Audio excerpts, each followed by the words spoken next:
Assalomu alaykum akalar. Bizni kuzatib turgan yurtdoshlar. Bugun biz sizlarga mashhur bo'lgan BYD kompaniyasida ishlab chiqarilgan BYD Denz haqida qisqacha ma'lumotlar berib o'tamiz, qo'ldan kelgancha. Juda ko'pchilik aytadi, narxini boshida ayt, qanaqa shunaqa narsalar to'g'risida ko'p mojarolar bo'ladi. Biz narxini boshida aytamiz.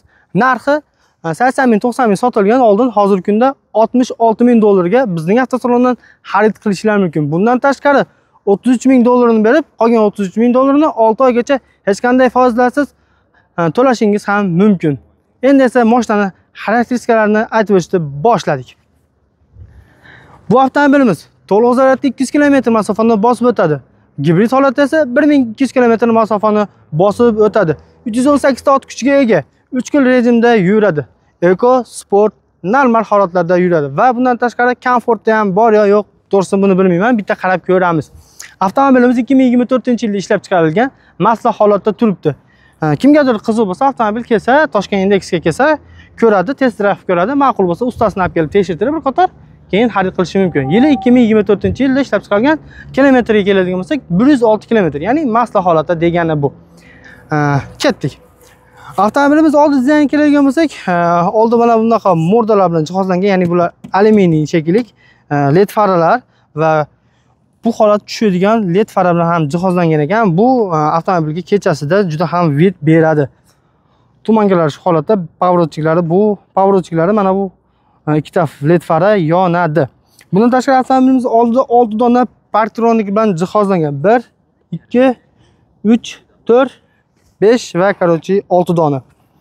Bu joylari короче yopiq ekan, men o'yladim, ochiq deb. Ya'ni ochiq bo'lsa, ya'ni shamol ko'sishga osonroq deb o'ylayman. Bu minivanimizda eng asosiy narsasi bu uning ballonlarida deb o'ylayman. Yana bilmadim, chunki ballon diskalari 19 lik, lekin kichkina.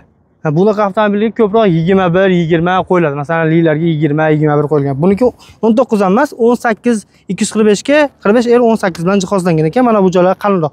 Bu nimaga kichkina? Ya'ni uzoq masofalarga yurganda qulayroq bo'lishligi uchun, ya'ni qulaylik keltiradi. Shuning uchun diskasi kichkina, ballonlari bunaqa joylari, shinalari shunday kattaroq qilib ishlangan ekan. Avtomobilimizda bonus 360 gradus kamera bilan jihozlangan. Bokovga keladigan bo'lsa, bokovda istadi, silpovoy zona bor. Bundan tashqari pavorotchiklar ham mana bu joyda joylashgan va 360 kameraning bir donasi bu yerga joylashtirilgan. Eshik ochishlari 5 ключевой достуp bor. Bunda ham bu ham buni essanglar, eshik o'zi ochiladi va bitta tortib qo'ysanglar ham yopiladi. Buni eshikdan, ichkaridan va monitor yonida yana knopkachalar va shu knopkachalardan foydalangan holatda ochib yopishlar mumkin. Va bu yerga kelamiz. Bunda daochigan bor. Pilisoskasi deyiladi. Qo'yganlarda, lekin juda ham chiroyli ishlangan ekan. Yumshoq holatda sekin tortib oladi. Lilardan ham bor.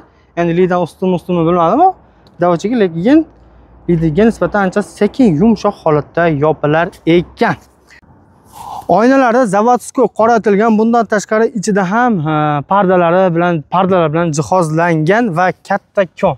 Bemalol ochilganda shaharda bemalol ko'rib ketish imkoniyati paydo bo'ladi.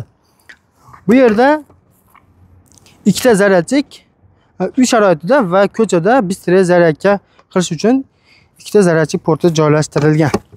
Endi orqa dizaynga kelsak, orqa dizaynlari ham o'ziga mos BYDga xos LED faralar bilan ham jihozlangan. Buni nomini to'g'risi bilmayman.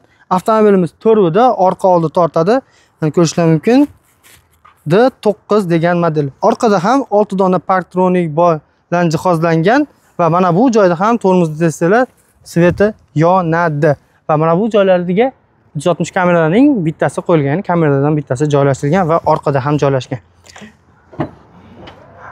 Kapot qismi, bagajnik qismi esa elektronik holatda ochiladi. Yukis ham mana bu joy ham anchagina katta, bir 2 ta, 3 ta jamodan sig'sa kerak. Tortganlarda u xohlagan holatda, xohlasalar dakansa, xohlasalar yarim holatda orqa sidinani o'zingizlarga xos holatda ligrovka qilib olsanglar bo'laveradi. Mana kameralari va 2 ta lampochkalari.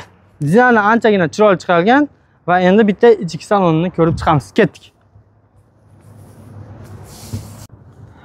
Avtomobil ichki qismiga kelib oldik akalar. Avtomobilimiz ichida mana bu joyda monitor joylashmagan, to'g'ri, lekin panoramasi bor, lekin oldidagi luki ochiladi va ikkita planshet qo'yilgan bu avtomobilimizga.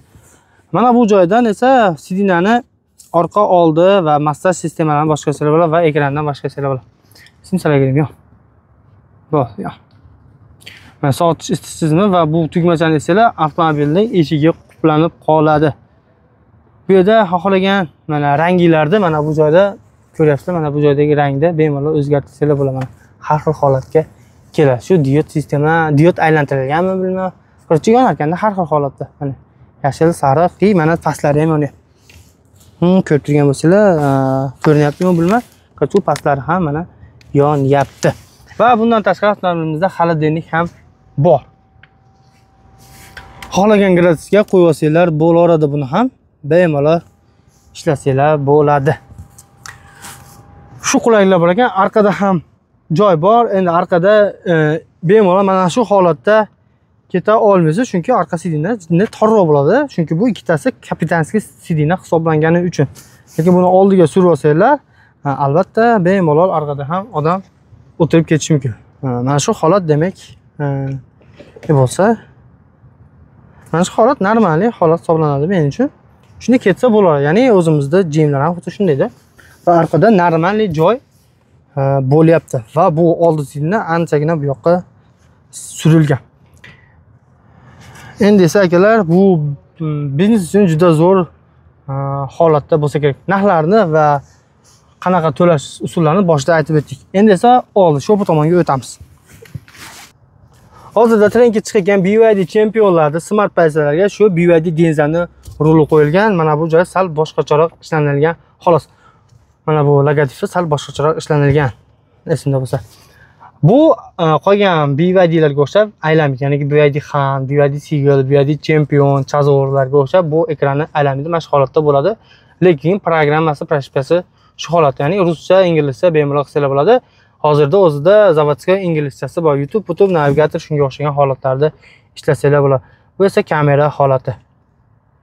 Колесо упражнения bor, cruise control bor, полоса ударения bor, 3 xil rejimda yuradi, avtoparkovka va boshqa narsalar bilan yuradi. Mana bu tugmacha esa hozir ko'rgan xolodilniklarni boshqarish uchun, ya'ni kirib chiqish uchun ishlaydi. Bular esa eko, normal, sport rejimlari hisoblanadi. Avtoparkovka bor.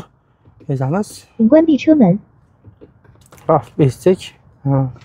Mashinani yoqish kerak va mashinaning eshiklari yopiq bo'lishi kerak. Shunda avtoparkovka holati ishlaydi. Ya'ni avtoparking, mana avtoparkovkalari ham bor. Bu yerda mashinaning tugmachasini essilar yonadi, tugmachasini essilar bosadi va parkovkani essilar o'zi avtomatik holatda rushnolar tortilib parkovka holatga keladi. Kolonkalari Dyno Dion nima shunaqa degan kolonkalar bilan jihozlangan ekan, akuskalari va head-up display bunda ham bor. Luk ochiladi va zapis qilib ketadi. Mana bu kamerani ko'rishlar mumkin, zapis qiladi. Va bu kamerani yopib qo'ysalar yopiq holat bo'ladi va buni ochsalar ichkarini ham zapis qilib ketishi mumkin. Albatta siz fleshga qo'yib qo'yishingiz kerak bo'ladi buning uchun. Avtomobilimiz haqida ma'lumotimiz hozircha shundan iborat. Kimga qiziq bo'lsa, avtomobilimiz telefon qilib, kelib ko'rib, test-drive ko'rib xarid qilishingiz mumkin. Bizning kanaldan uzoqlashmanglar, bizni podeshik qilib turlar, yana qanaqa avtomobillar chiqardik va qaysi yo'sinda chiqarsak yaxshi bo'ladi va biz shuni harakatdamiz hozirda. Podeshik qilib turibsizlar degan umiddamiz. Inshaalloh hali hammasi zo'r bo'ladi. Bosaveradigan joy akalar, bosinglar.